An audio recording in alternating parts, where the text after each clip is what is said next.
بسم الله الرحمن الرحيم نحمده ونصلي ونسلم على رسوله الكريم وعلى آله الطيبين وأصحابه الطاهرين أما بعد۔ حضرات گرامی، نبی کریم صلی اللہ تعالی علیہ وسلم کی اتباع اور اطاعت کے حوالے سے بکثرت دلائل ہم بیان کر چکے ہیں۔ جو عقیدت مند ہے، جو امتی ہے، جو غلام ہے، جو آپ سے محبت کا اظہار کرتا ہے،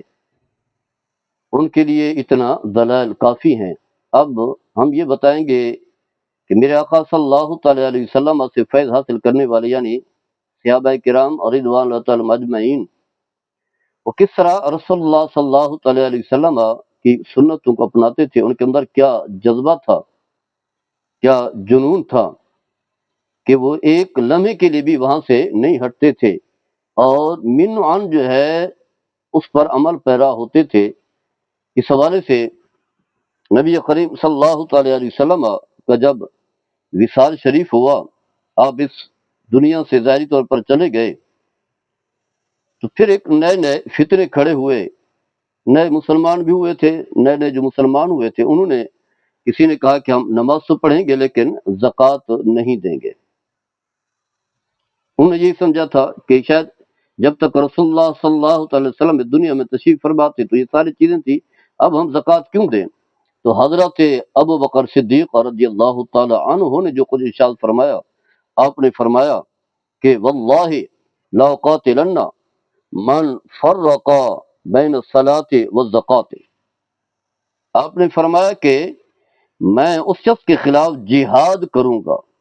اعلانیہ جہاد کروں گا، جو نماز اور زکوٰۃ کے درمیان تفریق کرتا ہے۔ نماز تو پڑھتا ہے لیکن زکوٰۃ نہیں دیتا، بدنی باتوں سر انجام دے رہا ہے، مالی بات نہیں دے رہا، جبکہ اللہ نے اور اس کے رسول نے دونوں چیزیں جو ہے وہ لازم ٹھہرائی ہیں۔ تو فرمایا میں اس کے خلاف جہاد کروں گا۔ تو حضرت عمر رضی اللہ تعالی عنہ نے عرض کیا، کہا حضرت ابو بکر صدیق رضی اللہ تعالی عنہ سے کہ کیف نقاتلہم وقد قال النبی صلی اللہ تعالی علیہ وسلم امرت ان اقاتل الناس حتی یقول لا الہ الا اللہ۔ آپ ان کے خلاف کیسے لڑیں گے؟ یہ تو مسلمان ہیں۔ خود نبی کریم صلی اللہ تعالی علیہ وسلم نے فرمایا کہ مجھے جہاد کرنے کا حکم دیا گیا ہے، لیکن جو لوگ کلمہ پڑھ لیتے ہیں ان کے خلاف جو ہے جہاد نہیں ہے، میں ان کے خلاف لڑوں گا یہاں تک کہ وہ یہ کہیں لا الہ الا محمد رسول اللہ۔ جب وہ کہیں گے تو ان کا خون اور ان کا مال جو ہے وہ محفوظ ہو جائے گا۔ تو حضرت ابو بکر صدیق رضی اللہ تعالی عنہ نے فرمایا کہ الیس ذی الزکوٰۃ من حقھا، کیا نبی کریم صلی اللہ تعالی علیہ وسلم نے جو کچھ ارشاد فرمایا، جو آپ کی تعلیمات ہیں، کیا زکوٰۃ ان میں سے نہیں ہے؟ فرمایا کہ واللہ لو منعنی اناقا کان یؤدونہ الی رسول اللہ صلی اللہ علیہ وسلم لقاتلتہم علی منعھا۔ فرمایا کہ اگر ایک رسی بھی یا چھوٹا سا بچہ بھی رائے خدا میں بطور زکوٰۃ کے دیا کرتے تھے تو میں ان سے بھی لوں گا، اگر نہیں دیں گے تو میں ان کے خلاف جہاد کروں گا۔ تو حضرت عمر فرمانے لگے کہ اب جو ہے مجھے پتہ چلا کہ حضرت ابو بکر رضی اللہ تعالی عنہ حق پر جو ہے کتنی کاربند ہیں، اور وہ حق کو سمجھ گئے تھے۔ حق وہی ہے جو رسول اللہ صلی اللہ تعالی علیہ وسلم کے دور میں موجود تھا۔ ایک روایت میں آتا ہے، یعنی یہ بتانا ہے کہ صحابہ کرام جو ہے نبی کریم صلی اللہ تعالی علیہ وسلم سے کتنا محبت کرتے تھے اور اتباع رسول ان کے دلوں میں کتنا پختہ تھی۔ ایک دفعہ حضرت دہیہ بن خلیفہ ماہ رمضان میں دمشق کے کسی گاؤں میں، ایک گاؤں سے دوسرے گاؤں کی طرف تشریف لے گئے۔ دونوں گاؤں کے درمیان جو ہے کوئی فاصلہ زیادہ نہیں تھا، 3 میل کا فاصلہ تھا، ایسے کم و بیش، لیکن انہوں نے ماہ رمضان میں جو ہے، ماہ رمضان تھا، روزہ نہیں رکھا، روزہ توڑ ڈالا، روزہ نہ رکھا۔ اور آپ کے ساتھ جو کچھ رفقات تھے، بہت سارے رفقات تھے، انہوں نے بھی ایسے ہی کیا، روزہ نہیں رکھا، اور کچھ نے جو ہے اس عمل کو ناپسند کیا اور روزہ رکھ لیا۔ تو اس کے بعد جب آپ نے یہ دیکھا تو آپ نے فرمایا کہ آج میں نے وہ کچھ دیکھا ہے جس کی نسبت میں سمجھتا تھا کہ شاید میں اس طرح کا کام نہیں دیکھوں گا، کیونکہ صحابہ کا دور تھا، نبی کریم صلی اللہ تعالی علیہ وسلم نے سے سب نے سیکھا ہوا تھا، آپ کے اسوہ حسنہ سب کے سامنے موجود تھے، لیکن انہوں نے دیکھا کہ میرے نبی کا طریقہ تو یہ ہے، ماہ رمضان میں جب کوئی مسافر ہو تو آپ روزہ نہیں رکھتے تھے، روزہ افطار کر لیا کرتے تھے، آپ کی سنت تو یہ ہے، لیکن میں کیا دیکھ رہا ہوں کہ ابھی اس وقت بھی، یعنی آپ صلی اللہ تعالی علیہ وسلم کے وصال کو زیادہ عرصہ نہیں گزرا، لوگ جو ہے سنتوں کو چھوڑنے لگ گئے ہیں۔ تو ایک قوم نے سنت سے اعراض کیا، آپ نے کیا فرمایا کہ ایک قوم نے، یعنی جنہوں نے روزہ رکھ لیا، انہوں نے نبی کریم صلی اللہ تعالی علیہ وسلم کی سنت کو چھوڑ دیا، اور انہوں نے اللہ کی بارگاہ میں دعا کی، اے اللہ اب تو مجھے اس دنیا سے اٹھا لے، میں کیا دیکھ رہا ہوں کہ لوگ جو ہیں امتی ہیں، کلمہ گو ہیں، مسلمان ہیں، لیکن اپنے نبی صلی اللہ تعالی علیہ وسلم کے طریقے کو ترک کر رہے ہیں۔ تو گویا کہ ماہ رمضان میں میرے آقا صلی اللہ تعالی علیہ وسلم کی سنت یہ ہے، چاہے وہ سفر پرامن ہو، خوشگوار ہو، آج کل جو ہے جہاز ہیں اور بڑے جو ہے ایئر کنڈیشن ہیں، ساری سہولتیں بھی ہیں، لیکن سنت یہ ہے کہ روزہ نہ رکھا جائے۔ اسی طرح حضرت عبداللہ بن عمر رضی اللہ تعالی عنہما کو ہم دیکھتے ہیں کہ نبی کریم صلی اللہ تعالی علیہ وسلم کی سنتوں کے اتباع میں جو ہے سب سے ممتاز نظر آتے ہیں، سب سے منفرد نظر آتے ہیں، ہر اس ادا کو اپناتے ہیں جس ادا کو میرے آقا صلی اللہ تعالی علیہ وسلم نے اختیار کیا ہے۔ یہ نہیں دیکھا کہ یہ واجب کے درجے میں ہے، سنت مؤکدہ کے درجے میں ہے، جواز کے درجے میں ہے یا مستحب کے درجے میں، بس یہی ہے، اس عمل کو میرے آقا نے کیا ہے تو میں نے بھی اپنی زندگی کا حصہ بنانا ہے۔ کیونکہ آپ نے فرمایا ہے، رسول اللہ صلی اللہ علیہ وسلم نے فرمایا کہ جو شخص میری سنتوں کو اپناتا ہے وہی مجھ سے محبت کرنے والا ہے۔ میرے آقا صلی اللہ تعالی علیہ وسلم کی عادت مبارکہ تھی، جب آپ سفر حج سے واپس تشریف لائے تو آپ مسجد کے دروازے پر آپ نے اونٹنی کو بٹھا کر پہلے 2 رکعت نماز آپ نے نوافل ادا فرمائے، پھر آپ جو ہے گھر تشریف لے گئے۔ تو اس کے بعد حضرت عبداللہ بن عمر نے جب دیکھا کہ میرے آقا صلی اللہ تعالی علیہ وسلم کا یہ طریقہ ہے، جب سفر سے واپس آئیں تو پہلے مسجد میں جائیں، مسجد میں 2 رکعت نماز نفل ادا کریں، اس کے بعد جو ہے گھر جائیں، یہ نہ کہ سیدھا پہلے گھر چلے جائیں۔ تو حضرت عبداللہ بن عمر نے یہی اپنا معمول بنا لیا، اور رضی اللہ تعالی عنہم۔ اسی طرح ایک روایت میں آتے ہیں کہ ایک بار وہ سفر میں تھے تو کچھ لوگ جو ہے نفل پڑھ رہے تھے، رفیق کے صفق سے بولے کہ اگر مجھے نفل پڑھنا ہوتا تو میں نماز پوری نہ پڑھتا۔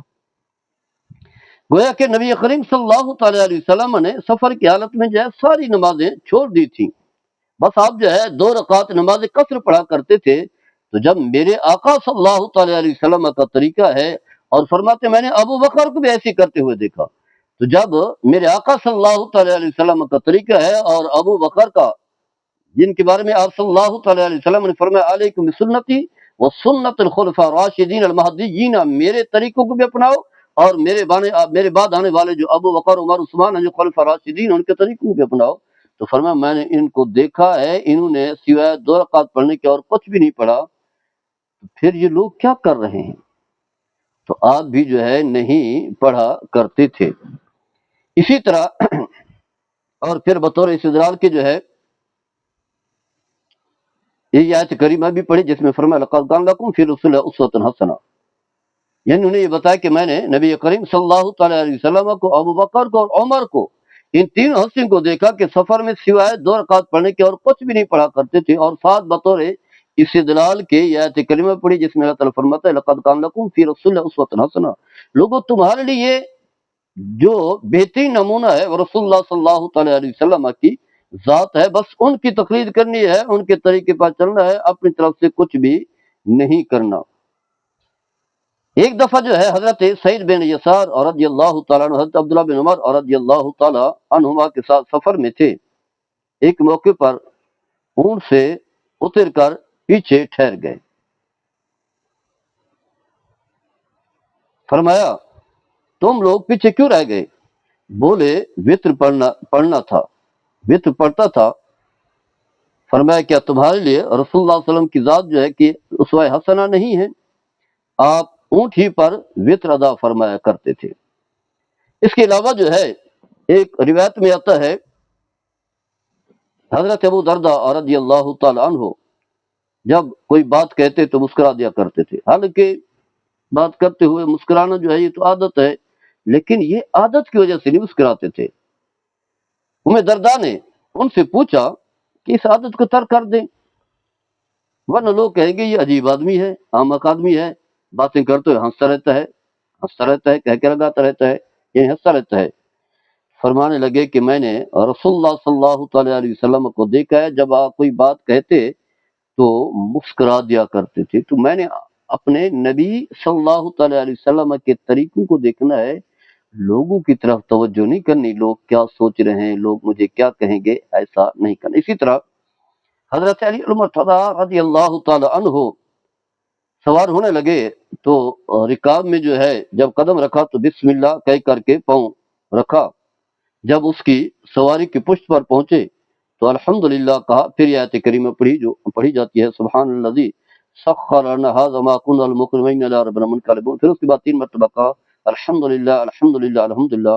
اور 3 مرتبہ کہا اللہ اکبر، اور اس کے بعد جو ہے پھر یہ دعا پڑھی سبحانک انی ظلمت نفسی فاغفر لی انہ لا یغفر الذنوب الا انت، پھر مسکرا دیے، ہنس دیے۔ تو لوگوں نے ہنسنے کی وجہ پوچھی، حالانکہ کوئی ظاہری طور پر کوئی بات نہیں ہوتی جس کی وجہ سے پتہ چلے کہ آپ ہنس رہے ہیں۔ تو فرمانے لگے کہ ایک بار رسول اللہ صلی اللہ تعالی علیہ وسلم انہی پابندیوں کے ساتھ سوار ہوئے، میں نے دیکھا جو کچھ میں نے کیا ہے میرے آقا صلی اللہ تعالی علیہ وسلم نے بھی ایسے کیا، آخر میں یہ دعا پڑھنے کے بعد آپ ہنس پڑے، تو میں نے ہنسنے کی وجہ پوچھی تو فرمایا کہ جب بندہ علم و یقین کے ساتھ یہ دعا کرتا ہے تو خدا اس سے خوش ہوتا ہے، تو گویا کہ اللہ خوش ہو رہا ہے، اسی پر جو ہے میں ہنس رہا ہوں۔ تو گویا کہ حضرت علی المرتضی رضی اللہ تعالی عنہ جو خوش ہوئے وہ اپنے نبی صلی اللہ تعالی علیہ وسلم کی عادت طریقہ مبارکہ کو دیکھ کر کے ہنسے، اور پھر اس ہنسنے کی میرے آقا صلی اللہ تعالی علیہ وسلم نے برکات بھی بیان کی ہیں کہ اللہ تعالیٰ جو ہے وہ خوش ہوتا ہے۔ یہ دعا کے بعد ان باتوں کے بعد یعنی جو کچھ پڑھا گیا ہے تو الغرض بتانا یہ ہے کہ صحابہ ہیں جن کے عمل کا معیار انسان سوچ بھی نہیں سکتا، تقویٰ کے اعلیٰ معیار پر ہے، زہد میں جہاد فی سبیل اللہ بھی ہے، کفر کے خلاف لڑ بھی رہے ہیں، نیکی دعوت دے رہے ہیں، برائی سے روک رہے ہیں، رات کا قیام ہے، قرآن کی تلاوت ہے، میرے آقا صلی اللہ تعالی علیہ وسلم کے صحبت یافتہ ہیں، آپ کے پیچھے نمازیں پڑھنے والے ہیں، جو ہے مسجد نبوی میں جہاں ہزاروں نمازوں کا ثواب ہے، اور اسی طرح دیگر اعمال آپ کی اقتداء میں کر رہے ہیں، اتنی نیکیوں کا ڈھیر ہے، بڑے بڑے پہاڑ کھڑے کیے جائیں وہ بھی چھوٹے نظر آئیں گے ان کی نیکیوں کے برابر، لیکن اس کے باوجود جو ہے اپنے نبی صلی اللہ تعالی علیہ وسلم کی سنت چاہے وہ عادت کے درجے پر ہی کیوں نہ ہو اسے بھی اپناتے ہیں، کیونکہ وہ سمجھتے ہیں کہ رسول اللہ صلی اللہ تعالی علیہ وسلم کی سنت کو اپنانے میں ہی کامیابی و کامرانی ہے۔ اللہ تعالی ہم سب کو عمل کرنے کی توفیق عطا فرمائے۔